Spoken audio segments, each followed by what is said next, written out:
सुप्रभात बच्चों। आज हम लोग नमक का दरोगा जो मुंशी प्रेमचंद द्वारा रचित है का अध्ययन करेंगे। लेकिन नमक का दरोगा पढ़ने से पहले हम लोग उनके लेखक परिचय को देखेंगे। मुंशी प्रेमचंद हिंदी साहित्य के इतिहास में उपन्यास सम्राट के नाम से जाने जाते हैं। कथा साहित्य में मुंशी प्रेमचंद का योगदान उपन्यास के क्षेत्र में, कहानी के क्षेत्र में महत्वपूर्ण है। इसके अलावा उन्होंने नाटक और निबंध भी लिखे हैं, लेकिन मुख्य रूप से वो उपन्यास और कहानियों के लिए जाने जाते हैं। इसीलिए उनको उपन्यास सम्राट की उपाधि भी दी गई है। और हिंदी साहित्य के इतिहास में कहानी का जो विकास होता है वो मुंशी प्रेमचंद को सेंटर में रख करके, प्रेमचंद से पूर्व, प्रेमचंद और प्रेमचंद के बाद, इस प्रकार से उसका वर्गीकरण किया गया है। मुंशी प्रेमचंद का मूल नाम धनपत राय था और ये बचपन में बहुत ही गरीबी को देखे थे, गरीबी को करीब से देखे थे। और इनका जन्म 1880 ईस्वी लमही गांव उत्तर प्रदेश में हुआ था, जो वाराणसी में है, काशी में है। मुंशी प्रेमचंद की रचनाएं सेवा सदन, प्रेमाश्रम, रंगभूमि, निर्मला, कायाकल्प, गबन, कर्मभूमि और गोदान, ये सभी के सभी जो है उपन्यास हैं। सेवा सदन, प्रेमाश्रम, रंगभूमि, निर्मला, कायाकल्प, गबन, कर्मभूमि, गोदान, ये उपन्यास हैं। इसके अलावा सोचे वतन, मानसरोवर के 8 भाग, गुप्त धन, ये उनके कहानी संग्रह हैं जिसमें हजारों कहानियां लिखी गई हैं। इसके अलावा मुंशी प्रेमचंद करबला, संग्राम, प्रेम की देवी, ये 3 नाटक भी लिखते हैं। और इसके अलावा कुछ विचार, विविध प्रसंग, ये मुंशी प्रेमचंद के निबंध संग्रह है। मुंशी प्रेमचंद का जन्म 1880 में हुआ और उनकी मृत्यु सन 1936 में हुआ। नमक का दरोगा जो प्रेमचंद का के द्वारा लिखा गया है, जैसा कि उनके जीवन परिचय को हम लोग अभी देखे। अब उसी क्रम में हम लोग इस नमक के दरोगा कहानी का सारांश देखेंगे।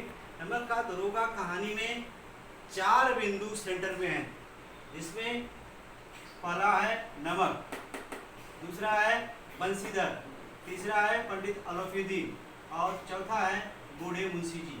पूरी कहानी इन्हीं 4 के इर्द गिर्द घूमती है। पूरी कहानी नमक, बंसीधर का चरित्र, अलौफीदीन और बूढ़े मुंशी जी।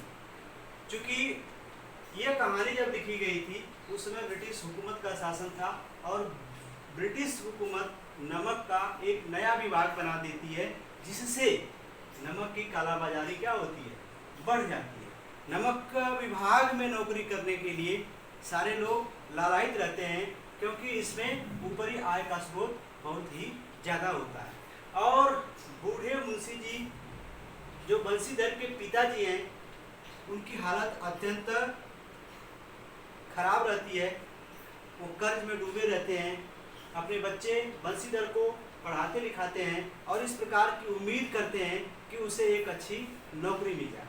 और बंसीधर प्रयास करते हैं, बंसीधर को नमक विभाग में दरोगा के पद पर नियुक्ति भी मिल जाती है, अर्थात वो दरोगा बन जाते हैं। लेकिन एक दिन रात में वो सोए हुए थे और उनको गाड़ियों के चलने की आवाज़ सुनाई पड़ती है रात में ही।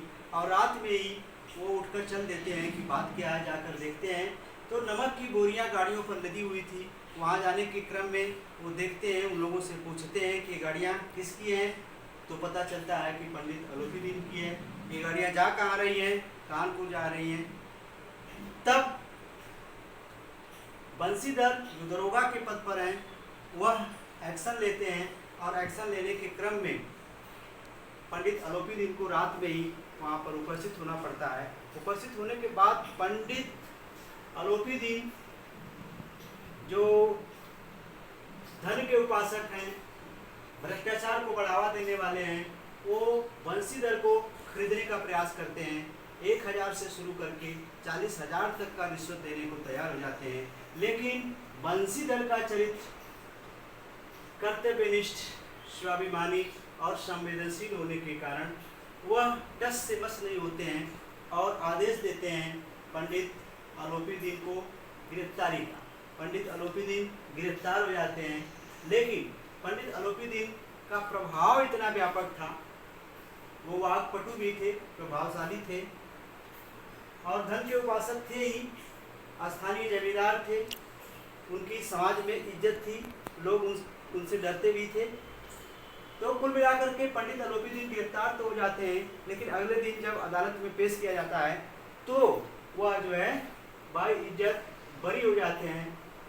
सारे न्यायपालिका के लोग पंडित अलोपीदीन के आवभगत में जुट जाते हैं।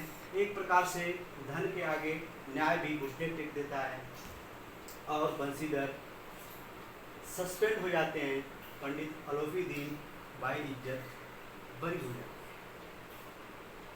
जब पंडित अलोपीदीन बाई इज्जत बरी हो जाते हैं, बंसीधर सस्पेंड हो जाते हैं, अर्थात दरोगा की नौकरी से निकाल दिए जाते हैं, तब वह घर पहुंचते हैं। और जब घर पहुंचते हैं तो बूढ़े मुंशी जी जो उनके पिताजी हैं अत्यंत ही निराश हो जाते हैं।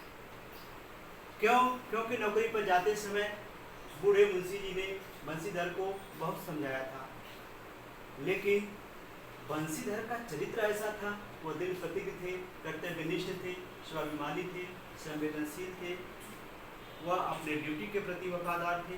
उस सारी चीज़ों से वो समझौता नहीं करते हैं और अंत में उनको नौकरी से निकाला जाता है। लेकिन नौकरी से निकालने के क्रम में अलोपीदीन उनके कर्तव्यनिष्ठ, एकनिष्ठ, स्वाभिमानी, दृढ़ प्रतिज्ञ व्यवहार से प्रभावित हो जाता है और अगले दिन पूरे साज सज्जा के साथ बूढ़े मुंशी जी के घर पर पहुंचता है।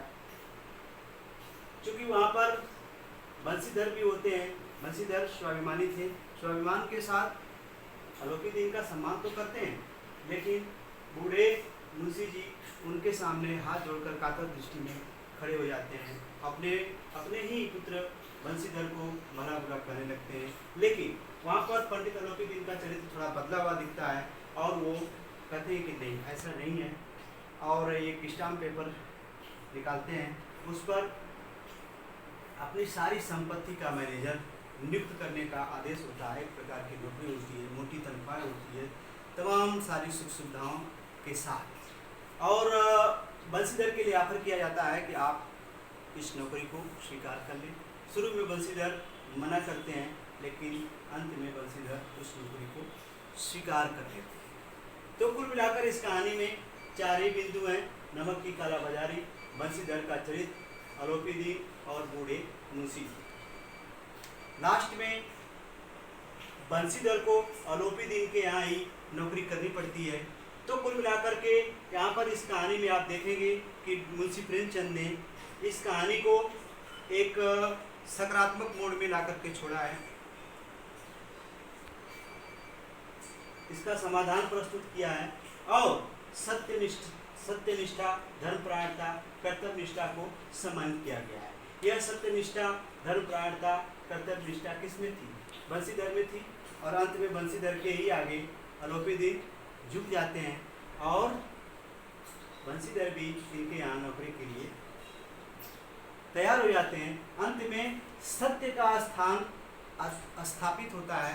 प्रेमचंद अपनी कहानी में यह दिखाने का प्रयास करते हैं।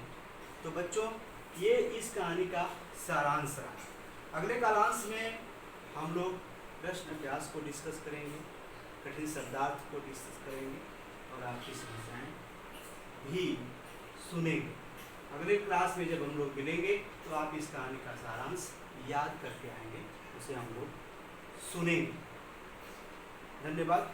आज एक